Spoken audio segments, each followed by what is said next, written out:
immediately.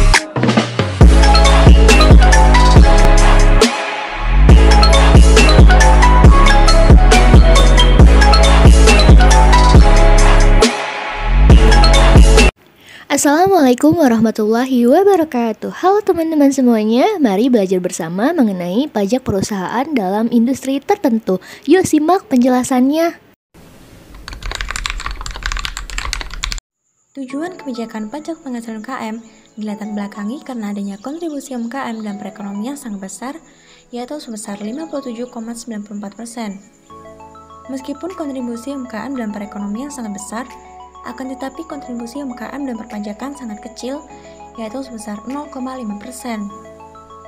Tujuan kebijakan pajak penghasilan UMKM selanjutnya yaitu kemudahan dan penyederhanaan perlakuan perpajakan, penentuan beban pajak sesuai kemampuan UMKM, cost of compliance rendah, dan cost of collection rendah. Hasil diharapkan dari diterapkannya kebijakan pajak penghasilan UMKM adalah agar kepatuhan wajib pajak UMKM meningkat, serta kontribusi UMKM dan penerimaan perpajakan juga meningkat. Regulasi pajak UKM. Yang pertama, Peraturan Pemerintah Republik Indonesia Nomor 46 Tahun 2013 tentang pajak penghasilan atas penghasilan dari usaha yang diterima atau diperoleh wajib pajak yang memiliki peredaran bruto tertentu.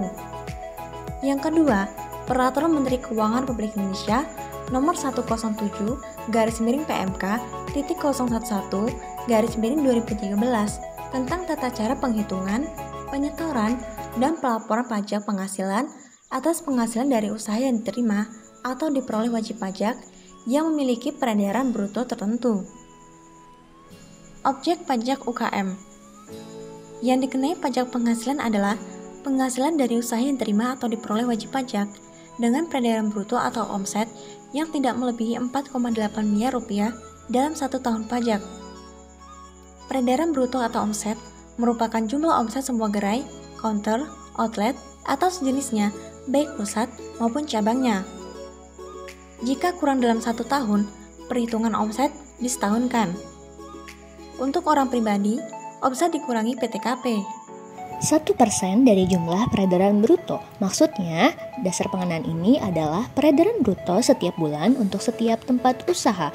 Usaha tersebut meliputi usaha dagang, industri, dan jasa, seperti misalnya toko atau kios atau kelontong, baik pakaian, elektronik, bengkel, penjahit, warung atau rumah makan, salon, dan usaha lainnya. Kebijakan ini membuat disinsentif untuk melakukan pembukuan. Kegiatan pembukuan hanya diperlukan jika omset lebih dari 4,8 miliar rupiah. Untuk omset yang berfluktuasi, kewajiban menjadi on-off. Untuk UKM dengan laba sebelum pajak kurang dari 4%, maka pajak 1% yang dibayarkan menjadi lebih besar. Dalam hal ini, pengusaha individu tidak diperhatikan PTKP karena pajak dikenakan atas peredaran bruto. Pengawasan di lapangan juga untuk memastikan bahwa pajak yang dibayarkan sesuai dengan aktual omset. Dan hal ini perlu dikaitkan dengan kebijakan lain. Teman-teman bisa melihat di sini ada ilustrasi dari pajak UKM. Ilham menjalankan usaha reparasi komputer dan penjualan peralatan komputer. Peredaran usaha tahun 2013 di Pasar A atau KPPA dengan peredaran bruto sebesar 500 juta dan Pasar B atau KPPB dengan peredaran bruto sebesar 3,5 miliar rupiah. Peredaran pada Januari 2014 Pasar A sebesar 40 juta dan Pasar B sebesar 300 juta. Ilham meminta SKB dari pemotongan atau pemungutan karena peredaran usaha 2013 total kurang dari 4,8 miliar rupiah, maka dikenakan pajak final. Penyelesaiannya, pajak bulan Januari tahun 2014 yaitu usaha di Pasar A sebesar 40 juta dikali dengan 1% sama dengan 400.000 yang dilaporkan ke KPPA, dan usaha di Pasar B sebesar 300 juta dikali dengan 1% sama dengan 3 juta yang dilaporkan ke KPPB. Atas setiap jasa yang diberikan tidak dikenakan PPh pasal 23. Pajak perbankan. Pajak perbankan mengacu pada istilah perlakuan perpajakan untuk sektor jasa perbankan. Dalam hal penyerahan jasa, sektor perbankan sejatinya tidak dikenakan pajak perbankan, yang dalam hal ini adalah pajak pertambahan nilai atau PPN. dikecualikannya perbankan dari pengenaan pajak perbankan dalam bentuk pungutan PPN ini tertuang dalam Undang-Undang Nomor 42 Tahun 2009. Dalam Undang-Undang PPN Pasal 4A Ayat 3 tertulis jenis-jenis jasa yang tidak dikenakan PPN. Salah satunya adalah jasa perbankan. Selanjutnya yaitu aspek perpajakan perbankan. Yang pertama yaitu PPh Badan. Aspek dari PPh Badan yaitu yang pertama, pembentukan dana cadangan, yang kedua bunga kredit non-performing, yang ketiga loan write-off, yang keempat interest subsidi for staff loan. Yang kedua yaitu angsuran PPh pasal 25. Aspek dari angsuran PPh pasal 25 yaitu yang pertama wajib pajak lama, yang kedua wajib pajak baru. Yang ketiga yaitu withholding tax. Aspek dari withholding tax yaitu bunga tabungan dan deposito. Selanjutnya yaitu PPN. Aspek dari PPN yaitu yang pertama jasa terutang PPN dan yang kedua yaitu jasa tidak terutang PPN. Selanjutnya PPh Badan. Aspek dari PPh Badan yaitu yang pertama pembentukan dana cadangan, yang kedua bunga kredit non-performing, yang ketiga penghapusan piutang tak tertagih, dan yang keempat interest subsidi for staff loan. Angsuran PPh pasal 25. Perhitungan secara umum angsuran 25 sama dengan PPh terutang menurut SPT tahunan tahun pajak tahun lalu dikurang kredit pajak dalam negeri dan luar negeri dibagi 12 atau jumlah bulan dalam tahun pajak. Wajib pajak bank diantaranya yang pertama wajib pajak lama, yaitu PPh terutang berdasarkan laporan laba rugi fiskal triwulan terakhir yang disetahunkan dikurangi PPh pasal 24 dibagi 12. Yang kedua, wajib pajak baru, yaitu PPh terutang berdasarkan laporan laba rugi fiskal triwulan pertama yang disetahunkan dibagi 12 PMK nomor 255/PMK.03 tahun 2008 dan perubahannya PMK 208/PMK.03/2009. Contoh soal, laba kena pajak Bank A pada kuartal pertama dalam kurung Januari sampai Maret sebesar 15 miliar. Berapakah angsuran PPh pasal 25 yang harus dibayar pada kuartal selanjutnya? Penyelesaiannya yaitu penghasilan kena pajak dalam Januari sampai Maret sama dengan 15 miliar. Penghasilan kena pajak disetahunkan PKP Januari sampai Maret dikalikan dengan 4 sama dengan 60 miliar. PPh terutang setahun 25% dikali PKP setahun sama dengan 15 miliar.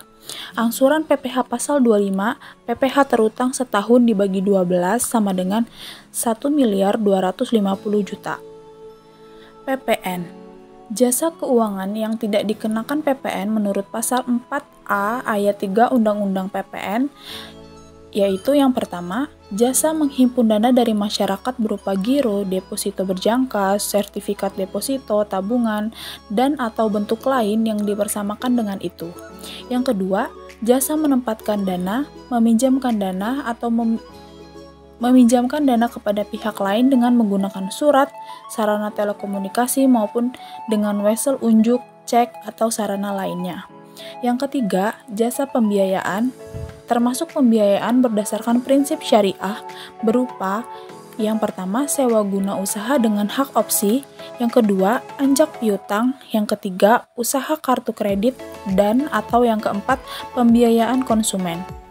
Selanjutnya, jasa penyaluran pinjaman atas dasar hukum gadai, termasuk gadai syariah dan fidusia. Dan yang terakhir yaitu jasa penjaminan. Penegasan perlakuan PPN atas usaha perbankan dalam kurung SE 121-JP-2010 tidak dikenakan PPN.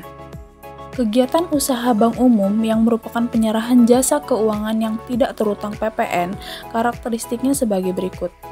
Yang pertama, jasa keuangan yang diserahkan berupa jasa pembiayaan yang mendapatkan imbalan berupa bunga, atau yang kedua, jasa keuangan yang diserahkan secara langsung oleh bank kepada nasabah. Dalam hal jasa keuangan tersebut bukan jasa pembiayaan. Kegiatan usaha bank umum yang merupakan penyerahan jasa yang terutang PPN meliputi A. Memindahkan uang untuk kepentingan bukan nasabah. B. Melakukan penempatan dana dari nasabah kepada nasabah lainnya dalam bentuk surat berharga yang tidak tercatat di bursa efek. C. Menerima pembayaran dari tagihan atas surat berharga dan melakukan perhitungan dengan atau antar pihak ketiga. D. Menyediakan tempat untuk menyimpan barang dan surat berharga. E. Melakukan kegiatan penitipan untuk kepentingan pihak lain berdasarkan suatu kontrak. Pajak konstruksi. Pajak penghasilan atas jasa konstruksi diatur dalam Undang-Undang PPH Pasal 4 Ayat 2. Pasal ini mengatur pelunasan pajak dalam tahun berjalan, antara lain melalui pemotongan atau pemungutan pajak yang bersifat final atas penghasilan tertentu. Tarif PPH jasa konstruksi dibagi menjadi dua. Yang pertama ada perencanaan atau pengawasan konstruksi. Memiliki kualifikasi usaha berupa 4%. Tidak memiliki kualifikasi usaha berupa 6%. Yang kedua ada pelaksana konstruksi. Memiliki kualifikasi usaha. Kecil sama dengan 2%, selain kecil sama dengan 3%.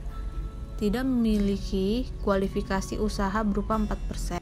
PPN jasa konstruksi. PPN atas jasa konstruksi dikenakan sebesar 10% dari transaksi jasa konstruksi. Bila kontrak sudah termasuk PPN, maka dikalikan 10/110. PPN terutang saat pembayaran atau penyerahan hasil konstruksi. Teman-teman bisa melihat di sini ada contoh kasus dari pajak konstruksi.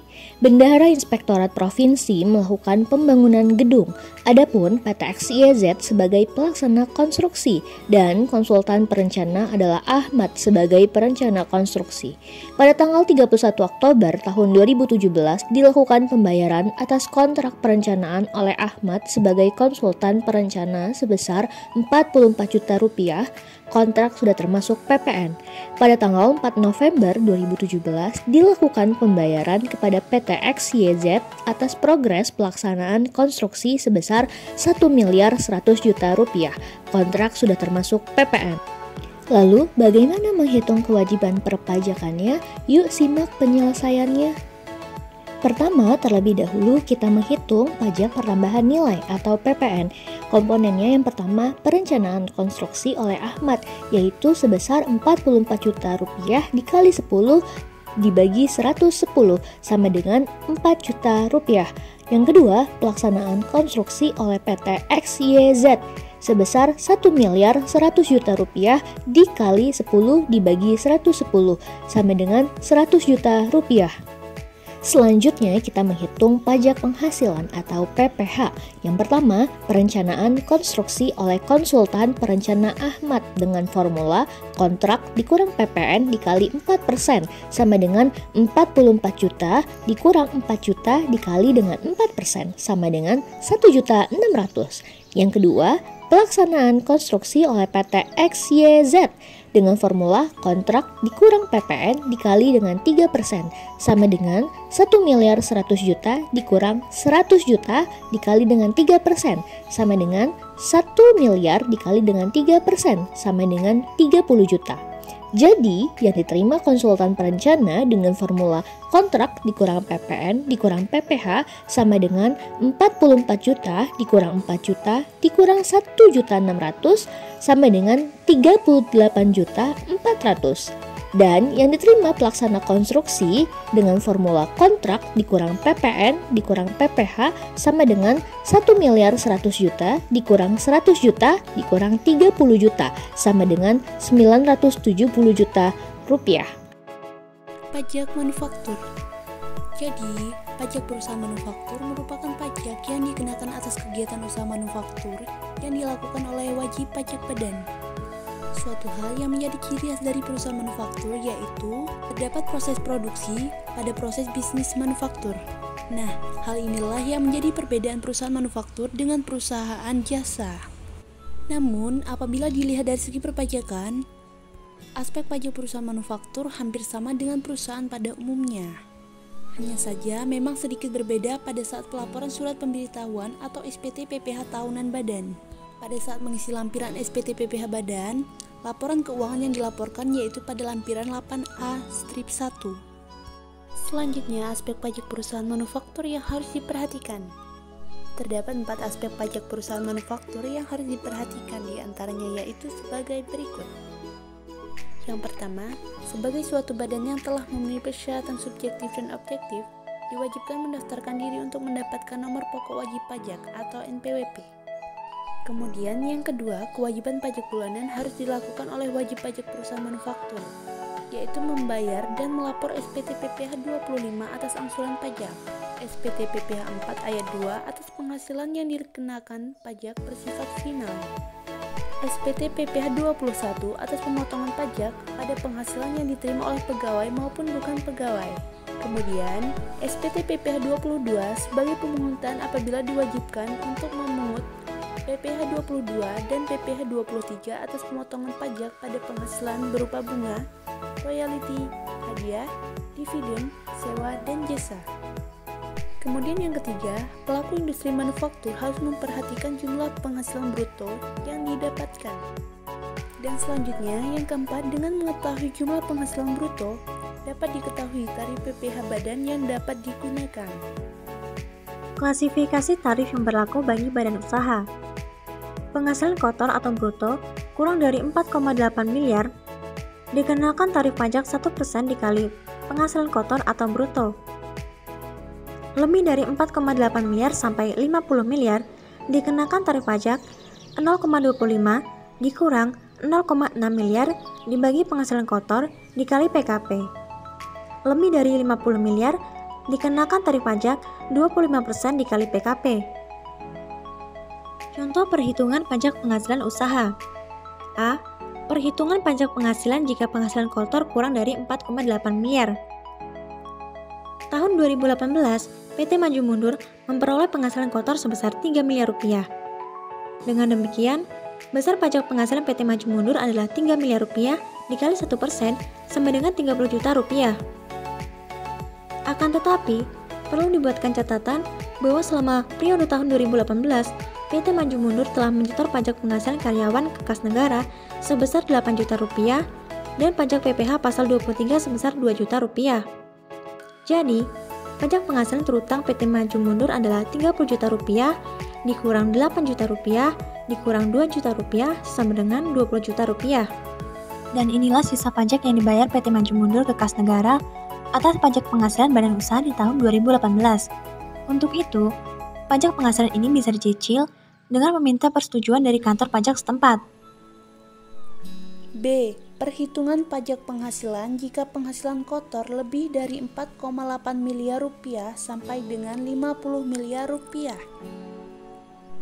Kemudian, PT Maju Mundur memperoleh penghasilan kotor di tahun 2018 dengan nominal sebesar 10 miliar rupiah. Sedangkan penghasilan kena pajak adalah 3 miliar rupiah. Dan besar pajak PT Maju Mundur menggunakan formula seperti yang terlihat di video ini. PT Maju Mundur telah menyetor pajak penghasilan karyawan ke kas negara sebesar 200 juta rupiah dan PPh pasal 23 sebesar 100 juta rupiah. Jadi, pajak penghasilan terutang PT Maju Mundur adalah 570 juta rupiah dikurang 200 juta rupiah dikurang 100 juta rupiah sama dengan 270 juta rupiah.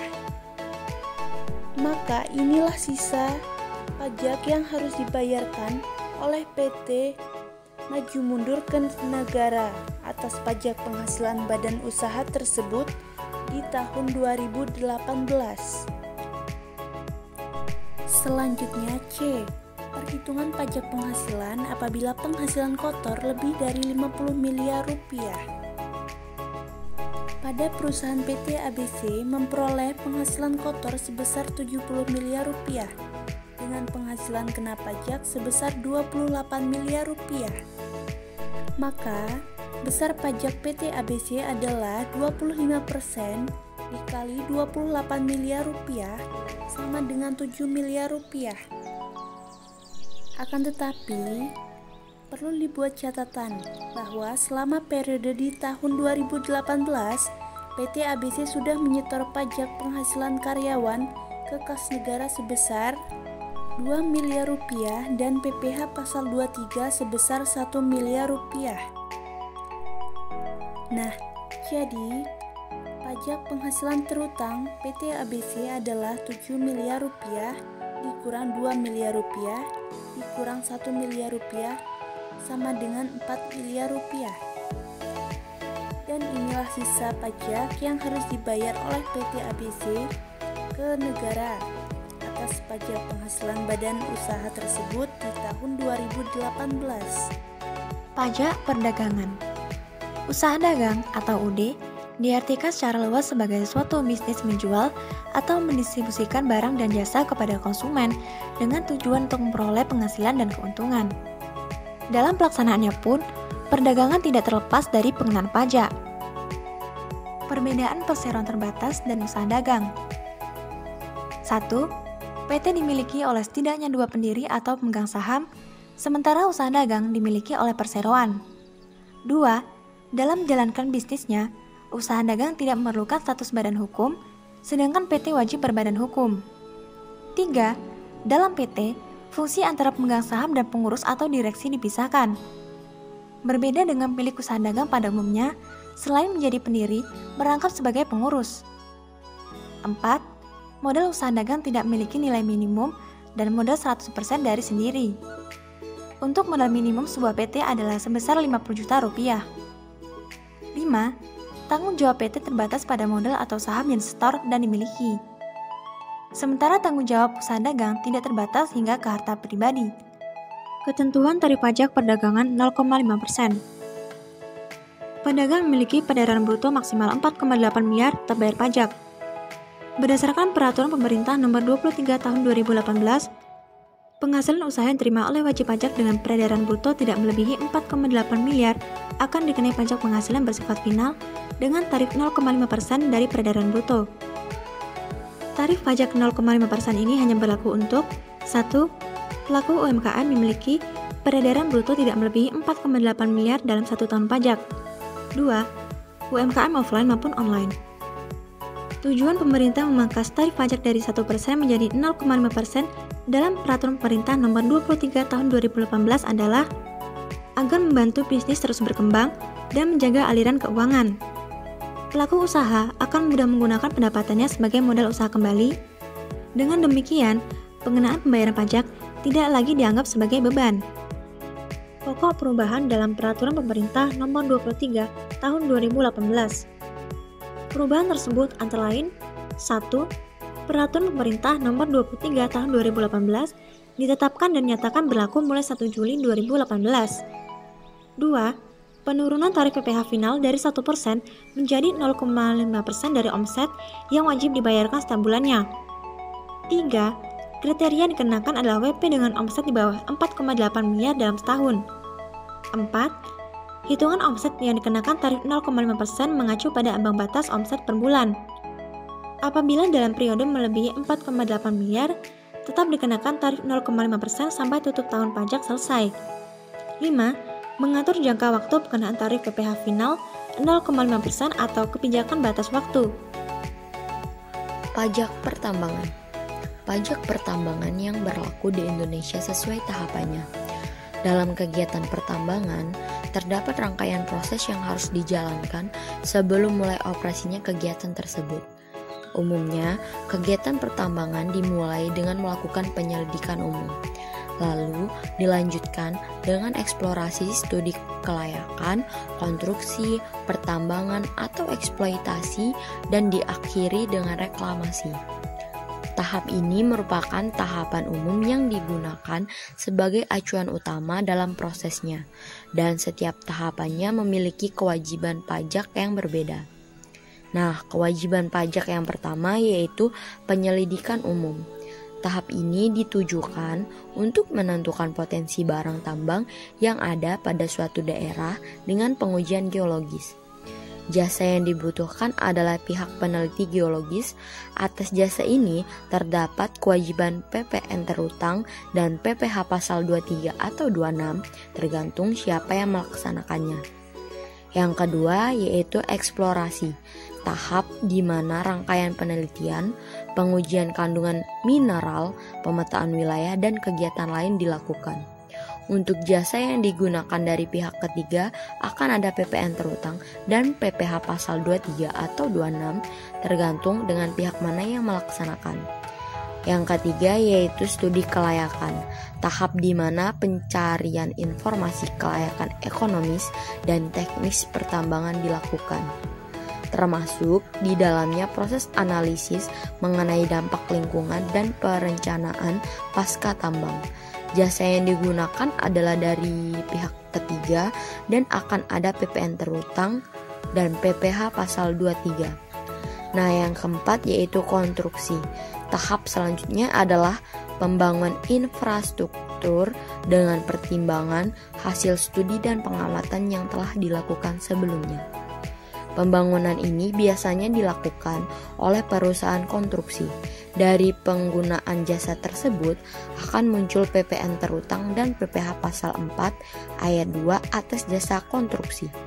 Nah, yang kelima yaitu pertambangan atau eksploitasi. Tahap ini dilakukan dengan pembukaan lahan, pengeboran dan penggalian, pengelolaan atau pemurnian, pengangkutan dan penjualan barang hasil tambang. Atas jasa yang dilakukan oleh pihak ketiga akan terutang PPh pasal 23 atau 26 dan PPN. Nah, yang terakhir yaitu reklamasi. Tahap ini dilakukan untuk merehabilitasi lingkungan yang rusak akibat kegiatan penambangan, penutupan lubang galian, pemulihan lahan, dan sebagainya. Biasanya dikerjakan oleh pihak ketiga yang dikenai PPh pasal 23 atau 26 dan PPN terutang. Undang-Undang Nomor 4 Tahun 2009 tentang Pertambangan Mineral dan Batu Bara. Pasal 1 angka 1 menyebutkan definisi umum mengenai pertambangan. Pasal 128 yang menyatakan kewajiban pembayaran pendapatan negara dan daerah untuk pemegang UP dan IUPK. Undang-Undang Nomor 12 Tahun 1985 tentang pajak bumi dan bangunan yang menjadi objek pertambangan serta orang atau perusahaan yang memiliki hak atas pertambangan sebagai subjek pajak. Keputusan Dirjen Pajak Nomor KIP 16 PJ 16 Tahun 1998 tentang pengenaan pajak bumi dan bangunan, Pasal 1 angka 8 mengenai definisi sektor pertambangan, Pasal 8 mengenai besaran nilai jual objek pajak atas objek pajak. Sektor pertambangan non-migas selain pertambangan energi panas bumi. Surat Edaran Direktur Jenderal Pajak Nomor SE47 PJ 6 Tahun 1999 tentang penyempurnaan tata cara pengenaan PBB sektor pertambangan non-migas selain pertambangan energi panas bumi dan galian C, sebagaimana diatur dengan Surat Edaran Nomor SE26 PJ 6 Tahun 1999.